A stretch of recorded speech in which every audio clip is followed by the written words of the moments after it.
I'm here with Christopher Ash, until recently the director of the Proclamation Trust's Cornhill training course, a course that's run in central London to prepare men and women for Bible teaching ministries in the local church. Christopher, you have written for us a book called Zeal without Burnout, and it's on this whole subject of Christians, both if you like, professional Christians, people paid ministry in the local church, but also ordinary Christians who are active in service in the local church, just reaching the end of their tether and burning out. Exactly how would you describe the experience of burnout? What is it, and how have you seen that happening to ordinary Christians and ministers? I guess it's where the healthy pressures that cause us to function really well, get us out of bed in the morning, and we function and we serve Jesus in whatever way we are called to do, where those pressures just go over the top and we cease to function properly. It may be gradual or it may be sudden, but one way or another we crash and we cease to be able to do what we're called to do. And we just struggle, our energy levels crash. Maybe there's some depression associated with it. That was certainly my experience. As you say, this book was born out of your own personal experience. Would you tell us a bit about what happened to you at various stages in your Christian life? Yes, certainly. There were two times really where I came to the edge of burnout. The first, when I was leading a little church plant some years ago, and I was the only paid staff member. And by God's grace, the church was quite busy and perhaps growing a little bit. And I just hit the wall one day. I can remember sitting, trying to prepare and staring out of the window, just thinking, I can't do this. I can't go to another meeting. And I stopped. And with help, with support, I had some weeks, a little bit of a break. And by God's grace, I was okay again. But I felt I was on the brink. The other time was worse 3 years ago. I'd had 8 years at Cornhill. It had been busy. We hadn't always been fully staffed. There'd been all sorts of pressures. And I had a sabbatical. And I was really looking forward to a bit of rest and sabbatical. And so was Carolyn, my wife. And as the sabbatical started, the adrenaline stopped and I crashed. My morale went through the floor. I just struggled to function at all. And it was quite a tough 2 or 3 months. I did some things. I finished off a book on Job, which has a certain curious appropriateness, but I did struggle, and I took a long time to recover, and in some ways I'm not sure that I have fully recovered. I had to take some quite drastic steps to try to help me to recover. In your experience with connected to churches and ministries, and just as a pastor to Christian people, is this a very common thing? I don't know, but I did a seminar on it at a pastors' conference in the United States. And since then, a number of people from both sides of the Atlantic have said to me, thank you very much, that's me. I feel that I'm in danger of that, or maybe sometimes I've gone over the edge. And I just suspect it's more common than we think. That behind the facade of all sorts of people, as you say, both professionals and just any zealous disciple, behind the facade of people who are coping, there are people who aren't. Christopher, for you, what did burnout feel like?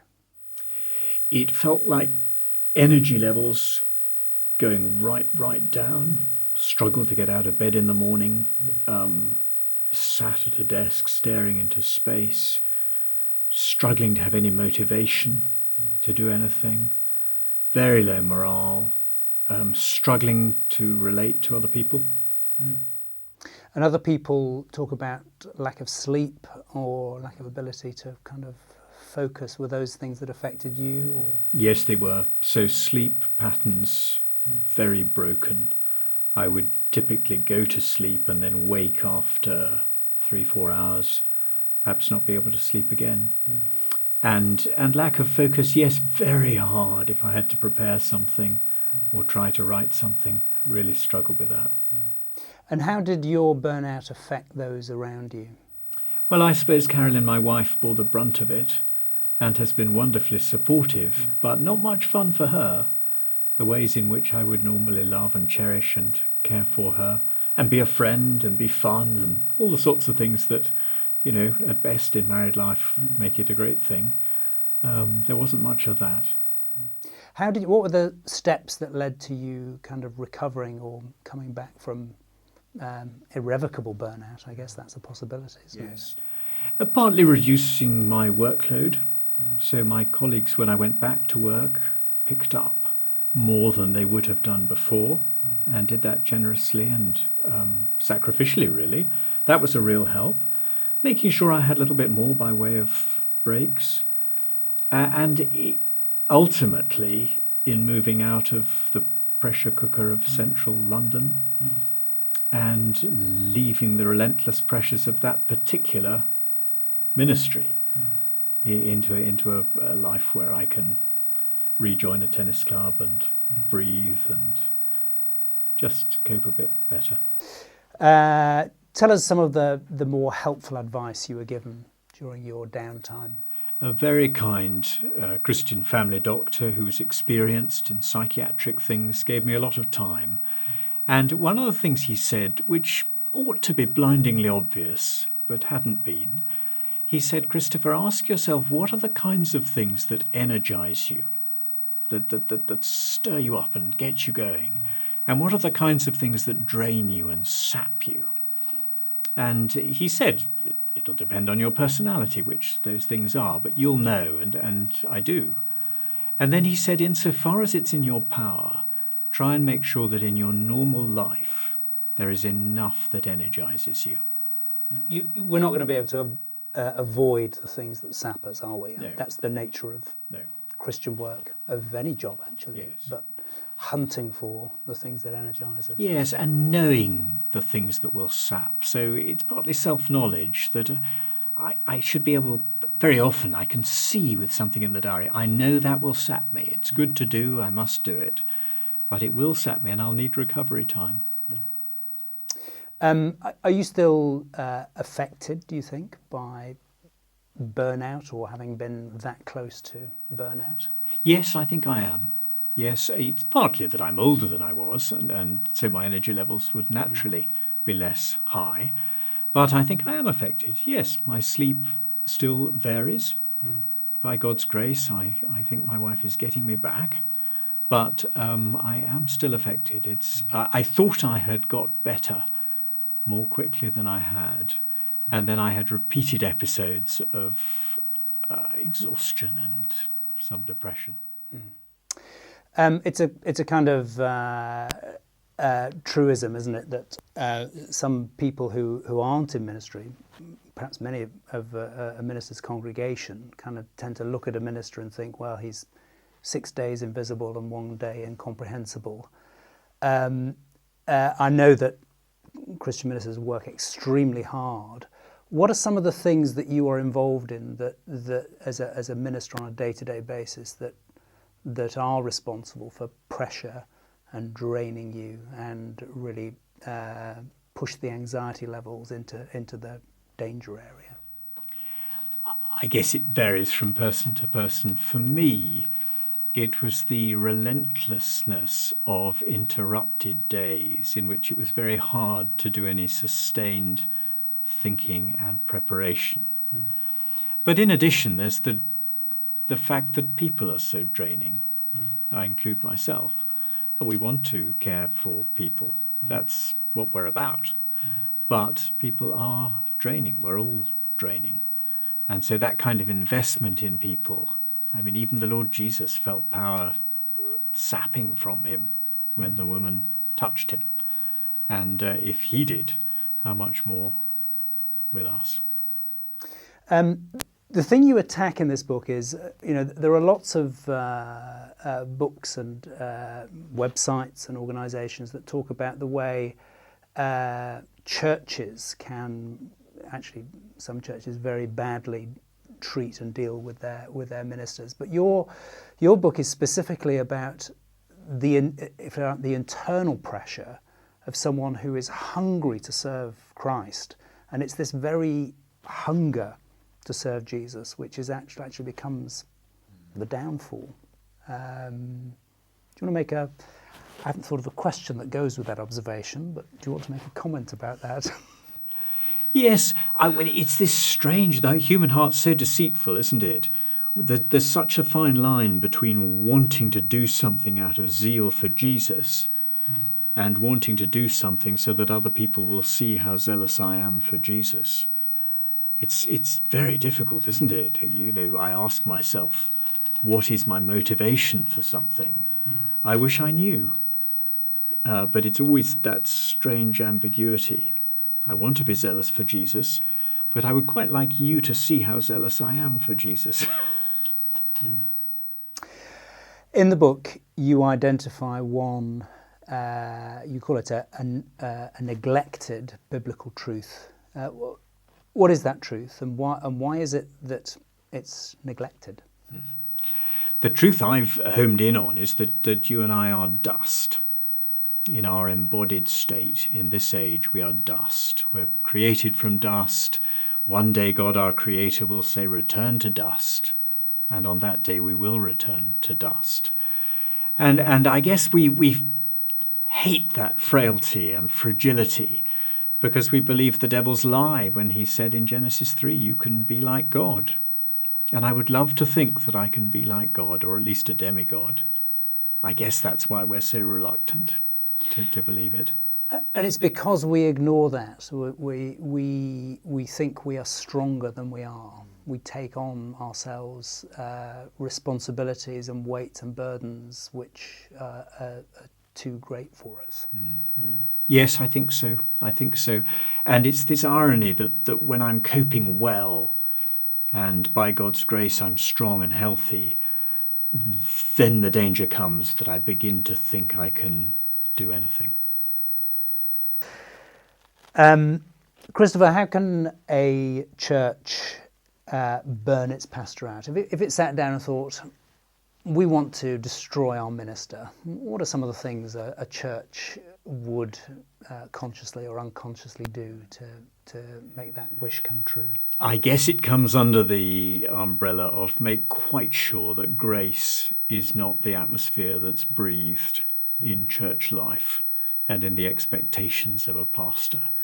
Make sure that the expectations are in terms of performance and success. Make it clear that that's what you value about your pastor, not their faithfulness, not their prayerfulness, but their success. Affirm that, encourage that, congratulate that, and let them know that that's what really matters. It's like the school with the pushy teacher who only values the high grades. Do that with your pastor. Make sure that you expect him to be available at every hour of day or night for trivial things. Never mind the more important things. Push him, grind him into the dust. That's a great answer. Let's think about that from the other point of view. If you're a member of a congregation or an eldership of a church, what are some of the things that you ought to be doing to help your pastor avoid burnout? And, well, not just avoid burnout, but to have a sustainable ministry where they serve the church, serve the Lord over the long term. I guess to make it clear that you share with them the belief that fruit comes from God and that it doesn't all depend on the pastor or the rest of us. That's really helpful. Having some kind of support group of senior leadership in the church who will meet and pray and with whom the pastor can be honest, who can begin to detect if he's married, someone to get alongside his wife to see how things are going at home, picking up the warning signs and the danger signs, and if need be, making it quite clear to a church leader that you want them to take a break, you want them to recover, you want them to be able to cope, you're supporting them. You talked about warning signs. What are some of the warning signs that you recognise in yourself that where you see and you just go, I might be in danger here? And more difficult, what do you think the warning signs are in other people?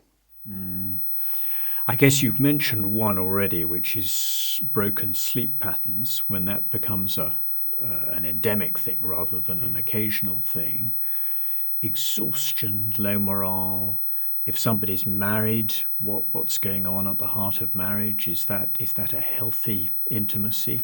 That's often a warning sign, I think. An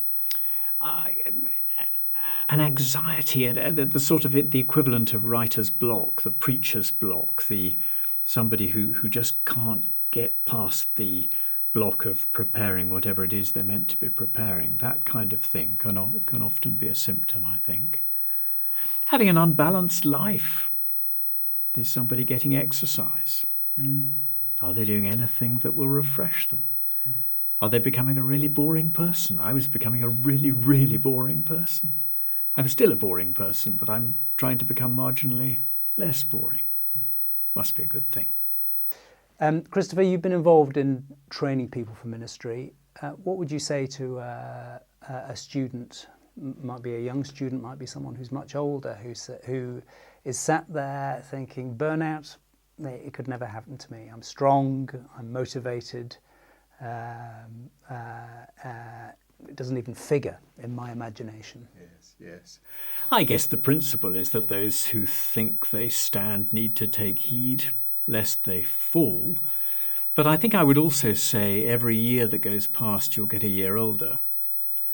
And things will come up that you don't expect. There'll be an illness either in you or someone you love. There'll be things that will happen to you that will drain you in ways you'd never dreamt of.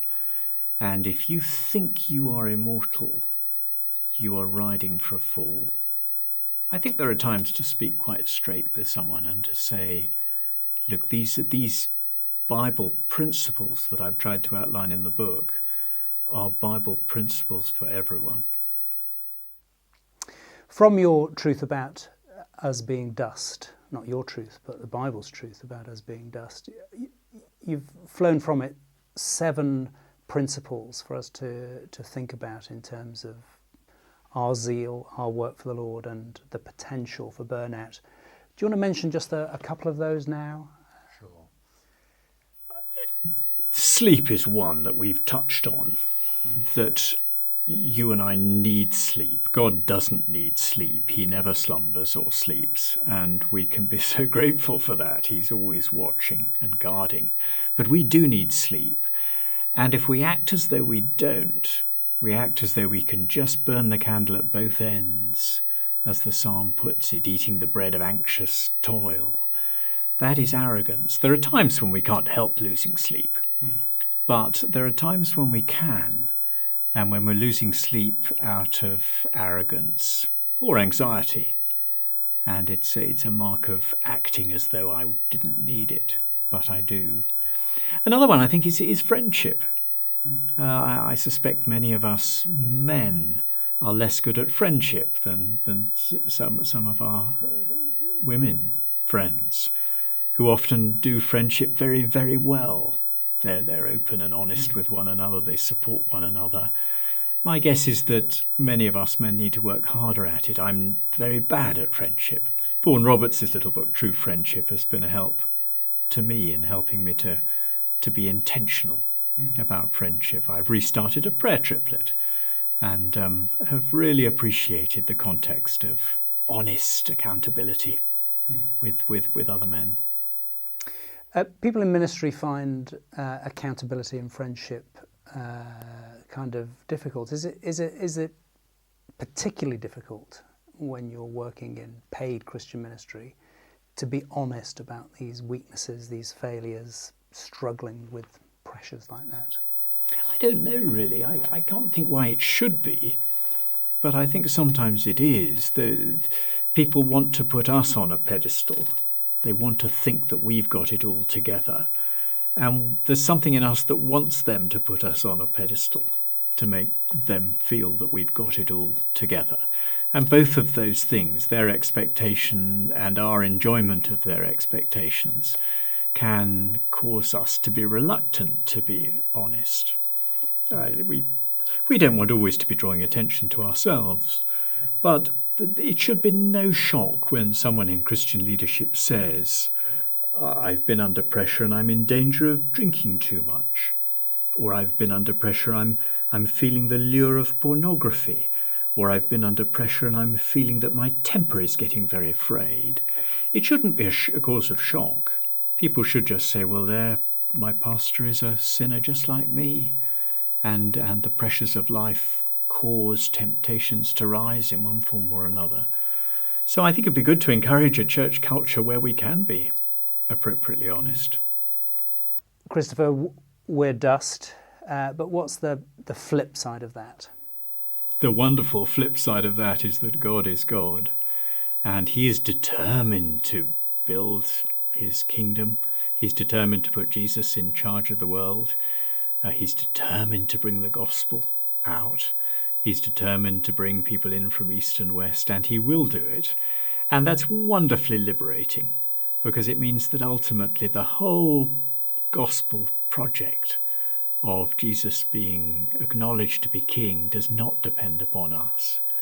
God can dispense with any or all of us and still do it, and he will. And that's a wonderful thing and really liberating.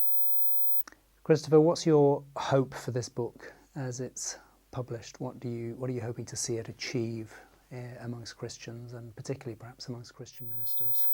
I would love zealous Christians to be warned of the dangers of burnout caused by our own mistakes. And I'd love there to be more who can say at the end of their lives, I've kept going in the service of Jesus, joyfully and gladly. And sometimes it's been tough, but I've kept going because I've recognised these Bible truths, and that there's therefore a gladness and a joy in my perseverance. I'd love it if it contributed in some small way to that. Christopher, thank you very much indeed.